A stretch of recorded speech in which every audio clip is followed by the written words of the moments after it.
Friends, welcome back to my YouTube channel. ಇವತ್ತು ನಾವು egg rice ಮಾಡ್ತಾಯಿದ್ದೀವಿ. ಫಸ್ಟು ಬಾಣಲಿನ ಕಾಯಕ್ಕಿಡಬೇಕು. ಪಾತ್ರೆ ಕಾಯ್ದಾದ್ಮೇಲೆ ಎಣ್ಣೆ ಹಾಕಬೇಕು. ನಿಮ್ಗೆ ಎಷ್ಟು ಬೇಕು ಅಷ್ಟು ಎಣ್ಣೆ ಹಾಕೊಳ್ಳಿ. ಜಾಸ್ತಿ ಹಾಕೊಂಡ್ರೆ ಚೆನ್ನಾಗಿರಲ್ಲ.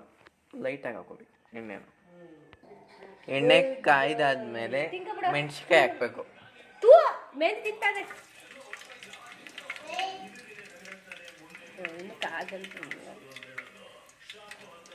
ನಾನು ನೀಟಾಗಿ ಫ್ರೈ ಮಾಡ್ಬೇಕು. ಮೆಣಸಿನ್ಕಾಯಿ ಹಾಕಿದ್ಮೇಲೆ ಈರುಳ್ಳಿ ಹಾಕೋಬೇಕು. ಚಾಪ್ ಮಾಡ್ಕೋಬೇಕು. ನೀಟಾಗಿ ಫ್ರೈ ಮಾಡ್ಕೋಬೇಕು. ಶುಂಠಿ ಬೆಳ್ಳುಳ್ಳಿ ಪೇಸ್ಟ್ ಹಾಕೋಬೇಕು.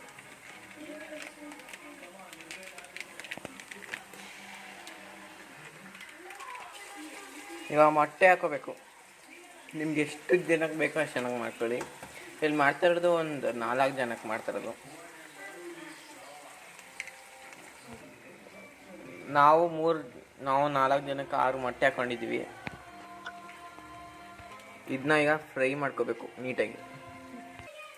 ರುಚಿಗೆ ತಕ್ಕಷ್ಟು ಉಪ್ಪು, ಸೋಯಾ ಸಾಸ್ ಹಾಕಬೇಕು. ಅದಕ್ಕೂ ಎಷ್ಟು ಬೇಕಷ್ಟು ಹಾಕೊಳ್ಳಿ. ನಾವಿಲ್ಲಿ ಒಂದು 2 ಟೇಬಲ್ ಸ್ಪೂನ್ ಹಾಕಿದ್ದೀವಿ. ನೆಕ್ಸ್ಟು ಚಿಲ್ಲಿ ಸಾಸ್ ಹಾಕಬೇಕು.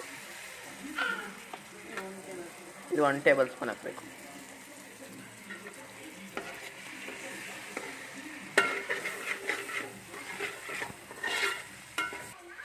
ಈಗ ನಾವು ಮೊದಲೇ ಅನ್ನ ಮಾಡ್ಕೊಂಡು ಇಟ್ಕೊಂಡಿದ್ವಿ.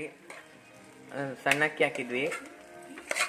ಅದನ್ನ ಹಾಕೋತಾ ಇದ್ದೀವಿ ಫ್ರೈ ಆಗಿರೋ ಮೊಟ್ಟೆಗೆ.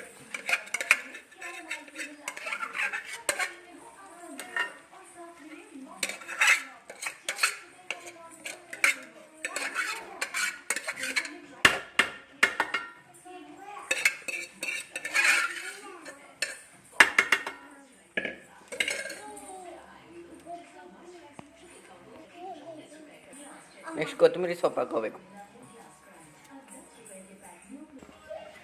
ಮಿಕ್ಸ್ ಮಾಡ್ಕೋಬೇಕು ನೀಟಾಗಿ.